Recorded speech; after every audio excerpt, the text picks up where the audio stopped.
Makanan Negara (DAN) berasal daripada Dasar Pertanian Negara 1 yang diwujudkan untuk tahun 1984 hingga 1991. DPN 1 menekankan pertanian berorientasikan ekspor dan mengutamakan tanaman komoditi seperti kelapa sawit dan koko.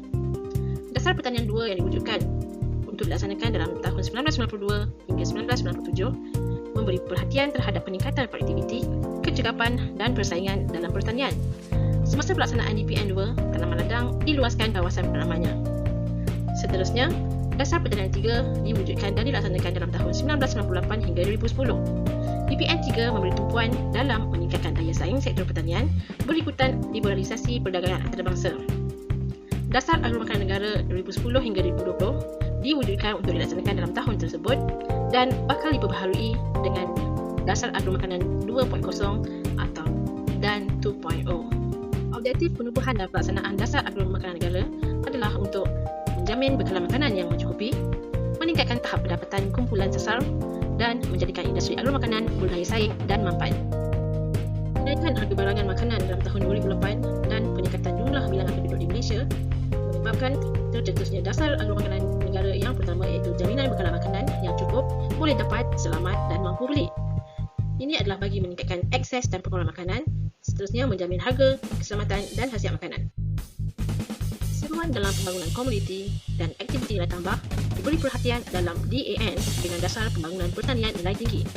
Inisiatif dalam dasar ini termasuklah 16 projek penggerak ekonomi dan 11 peluang perniagaan. Persaingan penggunaan tanah dalam sektor pertanian dan pembangunan membawa kepada dasar yang ketiga, iaitu pembangunan pertanian mampan. Sebagai inisiatif, tanah digunakan secara optimum dengan cara membuat aktiviti tanaman selingan singkat masa, integrasi ternakan dan kelapa sawit, pembangunan tanah terbiar dan pengezunan kawasan pengawalan makanan.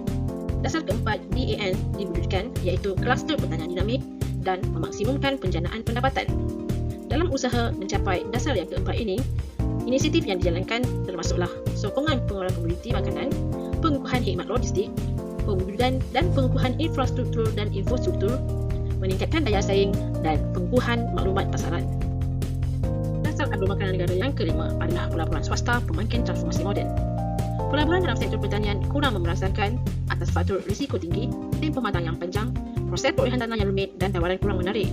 Diseru, beberapa isu telah diganti semula, termasuklah pemansuhan harga keluaran pertanian, memudahkan prosedur perolehan kredit, subsidi dan insentif.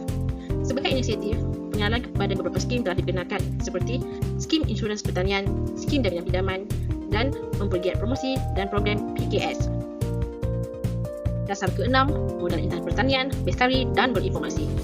Persekitaran kurang kondusif, peluang kemajuan terhad, upah rendah dan persepsi negatif menjadi punca generasi muda tidak berminat dalam sektor pertanian. Hal ini menyebabkan kekurangan tenaga kerja yang mahir dan separuh mahir, seterusnya menyebabkan kebergantungan tinggi terhadap tenaga kerja asing, iaitu 45,000 dalam tahun 2005 dan meningkat kepada 233,000 dalam tahun 2010. Sebagai inisiatif, kurikulum pengajian dalam bidang pertanian dikemas kini. Naik taraf KPTT Kolej Pertanian Malaysia memberi keutamaan kepada lulusan institusi pertanian untuk menceburi bidang pertanian, iaitu mendapat keutamaan untuk geran, bantuan dan pinjaman. Dasar ketujuh, pemodenan pertanian berpacukan penyelidikan dan pembangunan, teknologi dan inovasi. Kekangan penggunaan dan pemindahan teknologi yang rendah telah berpunca daripada kos yang tinggi, kurang pengetahuan, keadaan topografi yang sukar untuk aktiviti mekanisasi dan kurang penyelidikan dalam aplikasi teknologi moden yang mengakibatkan kos. Inisiatif yang diketengahkan adalah meningkatkan kecekapan, pelaksanaan pendidikan secara terpilih, memperluas penggunaan teknologi mekanisasi dan pengiktirafan inovasi tani. Dasar ke-8, keunggulan khidmat sokongan pertanian. Penyampaian khidmat sokongan yang cekap adalah kritikal. Tumpuan diberikan dalam latihan dan pengerahan teknologi, amalan pertanian terkini dan penubuhan pusat khidmat setempat. Dalam mencapai tujuan dasar ini, peranan agensi pertanian perlu dirasionalisasikan. Agensi kerajaan berperanan dalam penyediaan khidmat sokongan, agensi swasta menyokong gerangan bilangan pegawai pengembangan, manakala pertubuhan, peladang dan nelayan memain peranan dalam pemasaran, pembangunan modal insan dan menyediakan khidmat sokongan.